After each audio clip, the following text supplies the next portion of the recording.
I need your help. I've read 100 Years of Solitude, Cien años de Soledad by Gabriel García Márquez at least 3 times in original Spanish. And I can't quite figure out why. I don't like it. I mean, it's largely regarded as a landmark of Spanish literature. That's indisputable at this point. Gabriel García Márquez himself won a Nobel Prize in Literature.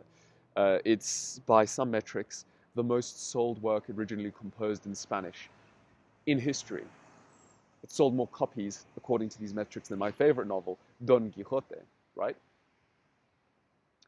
And even on a more personal note, there are many people I know whose opinions I respect and I esteem, you could even say, who really like Cien años de Soledad. In fact, I have one friend, and if he's watching, he'll pardon the flattering, because it is thoroughly deserved. He learned perfect Colombian Spanish, and I mean absolutely perfect Colombian Spanish. You would confuse him for being a Colombian, purely because he wanted to read Cien años de Soledad in its original language, and he loves the book, naturally.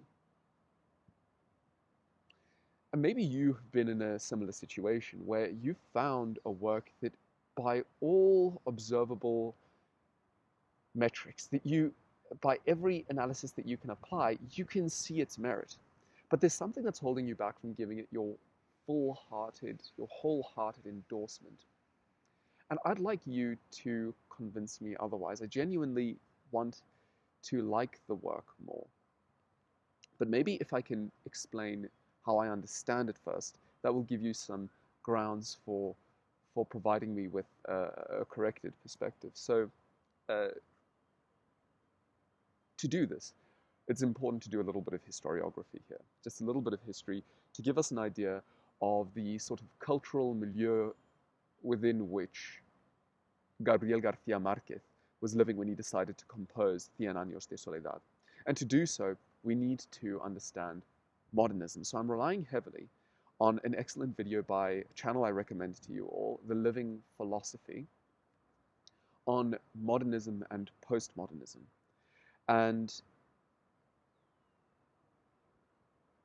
the gloss I'm going to give on this is that it takes a lot from the English historian Eric Hobsbawm's idea of the long 19th century. So according to Hobsbawm, we can see that modernity takes full force more or less from the 1790s, think the French Revolution, up until either the end of World War II or even as late as the social revolutions of the 1960s. Okay, so this is sort of the timescape we're operating in. Michel Foucault, the famous French philosopher and historian, in his essay, What is Enlightenment, gives quite an apt definition, I believe, of the spirit of this time, the spirit of the long 19th century, which he terms modernism. And modernism can be understood, if I may be permitted to sort of brutalize Foucault's idea here for the purposes of the video, modernism can be understood as a radical distinction between what is considered normal and what is considered abnormal, but also a placing of very strict values on those. So what is normal becomes good. What is abnormal becomes intrinsically evil, intrinsically bad. And because no reasonable human being wants to live with evil, the goal of modernism is to purge from all walks of life anything considered abnormal. Right?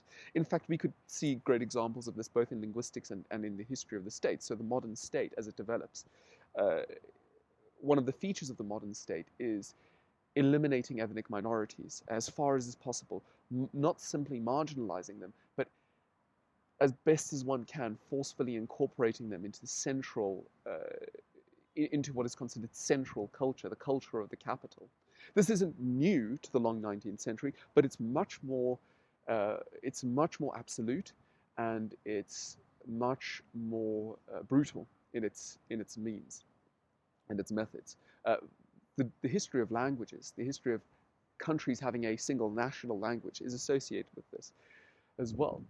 Now, what generally happens, of course, whenever in history we see these broad movements that maybe go too far, there's almost always a counter-reaction that we can observe. And I think it's, before we mention the counter-reaction, it's important to note here that no single thinker during the long 19th century ever, to my knowledge, ever consciously conceived and articulated modernism in this form, but it's something that we as historians today can look back on the past and identify. Now, what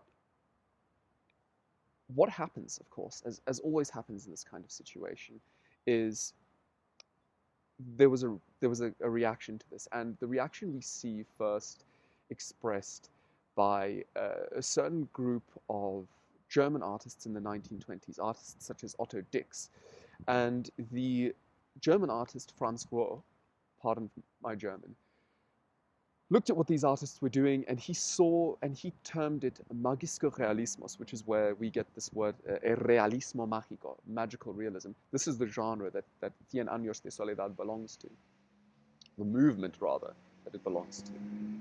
And what Otto Dix and what Rohr saw in Dix's work and the work of his companions was this subversion of these highly oppressive senses of what is normal and what is correct, by introducing certain fantastical, absurd perhaps elements into what are by and large otherwise pretty normal paintings. Dix was sort of subverting the categories in a way. And then this was applied to literature. It was Massimo Bontempelli, an Italian author, who first tried to apply this to writing. And of course we know that, and it seems as though that the whole realm of surrealist poetry, like that of Edgar Allan Poe, right, begins in an attempt to apply these principles into verse form. But it was in Latin America that we see that this kind of surrealism in verse form gets converted into the novel. Alejo Carpentier, the Cuban novelist, attempts to do so in some of his works. But it's really with two critics, Ángel Flores and Luis Leal, that we see Latin American writers and thinkers start to articulate an idea of how this could be applied, how what is surreal could be applied in long-form narrative literature. And then, of course, we see in the 1950s, Gabriel García Márquez finally publishes Cien años de Soledad, and it quickly becomes sort of the iconic magical realism, realismo mágico work. And it's worth looking very quickly at how magical realism tries to confront perhaps what we might call the tyranny of modernism. So the idea is, as far as I understand it, take things that are considered abnormal, absurd, and place them in a situation that is by and large normal. And then take things that are considered normal and treat them as if they are absurd within the book. Okay. So we see the examples of this in Cien años de Soledad. There's that moment when one of the members in the line of the Buendia family is executed, and his blood runs through the streets of Macondo. It takes on its own free will, and it decides where it's going to travel. That isn't something that normally happens, but in the story, it's treated just as mundane as that bird over there searching for worms in the grass, right? There's another moment when one of the female characters is hanging up washing, and she is sort of like taken up by a gust of wind into the skies and never seen again. And no one really talks about her ever again. It's really treated completely matter of fact. Okay. So this is interesting. It's kind of whimsical, a bit absurd, perhaps a bit humorous. But maybe if we find it humorous, we're sort of missing the point. But that's besides what I want to say now. My problem here is I don't see how that's really addressed the problems of modernism. You see, all I see here is that we're simply taking items and putting them in different boxes. We're taking what's considered absurd and treating it as if it's normal. We're taking what's normal and treating it as if it's absurd. We're just switching items in boxes. We haven't actually addressed that fundamental metaphysical idea. We're still operating with the idea that there is the normal, which is kind of, in a sense, good, and there is the abnormal, which is kind of, in a sense, bad, maybe, and we are we're just changing what's considered normal and abnormal. And I'm not really seeing any challenge to the metaphysical kind of underlying idea. I'm not seeing any reclamation of a pre-modernist worldview, right? This sort of pre-modernist worldview we actually see when we read things like Gawain and the Green Knight, okay? So that's really where I'm struggling with this work. And I am sincerely asking you, did you enjoy Cien años de Soledad? Did you like 100 Years of Solitude? What is it that you've enjoyed about it? What is it that I'm getting wrong here? Because I do believe that we have a duty to challenge our own subjective positions, because if we don't, we really miss out on a lot of beautiful things. For example, I didn't actually like Shakespeare that much when I was much younger, but thanks to being exposed to some very good arguments for Shakespeare and some beautiful performances of Shakespeare, I've come to absolutely adore Shakespeare. I don't think I can really live without regularly consulting one of his works, right?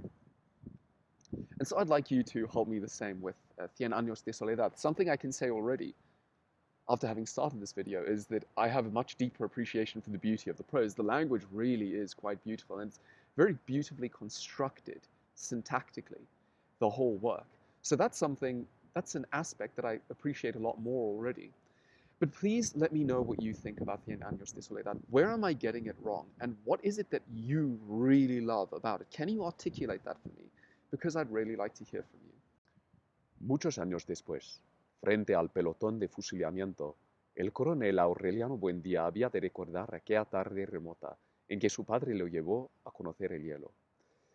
Maconda era, entonces, una aldea de 20 casas de barro y caña brava construidas a la orilla de un río de aguas diáfanas que se precipitaban por un lecho de piedras pulidas, blancas y enormes, como huevos prehistóricos.